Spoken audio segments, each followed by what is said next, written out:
Okay, today you're going to finish tracing all of those transferred lines that you created with your lead transfer.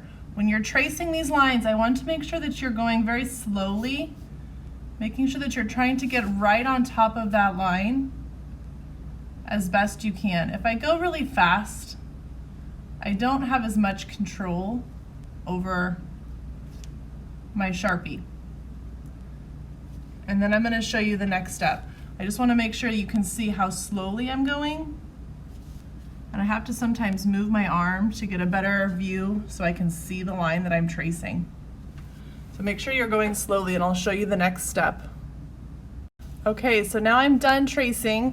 If you want to make some of these lines a little bit of a thicker, heavier black, sometimes that looks nice. Kind of creates a more dark, almost like a shadow, especially around the hair. And I did just color in the pupils. That was a really small line. Okay, so you're gonna pick complementary colors for the face and the background. The hair, the eyebrows, the shirt, any other details, you're gonna just pick contrasting colors. So I wanna show you, these are Sharpies. You're gonna wanna use a messy mat behind your paper so we don't get Sharpie on the table. And then whatever color you choose for the background, the face needs to be the complement to make it stand out. So we're gonna use the flat side of that Sharpie and we're gonna go slowly filling in that space with a very even, slow line. That way it's nice, it looks good, it's a really bright color, and you've got that really colored in well. The face will be a little bit trickier. I'll stop there for a moment. He's gonna do this on his own. The face is going to be a little bit trickier because you're going to color in just the face part with whatever that complement is. And I'm going to go around the eyebrows to make sure I don't get those colored in. Your lips will probably be a different color. This Sharpie has a chisel point and you'll be able to use that to go around those fine details. But you notice how slowly I'm going around the eyes? That's important because I want the eyes to be a different color. I'm just gonna go right on top of the nose.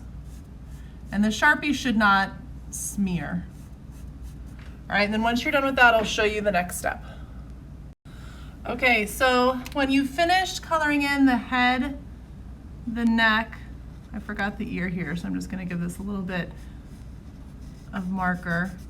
I'm gonna let you decide what colors to do the eyebrows and all the other things. Make sure they're contrasting. I do have these thin, really thin markers to use, and if you need to test them out to make sure that they work, test them on that messy mat first.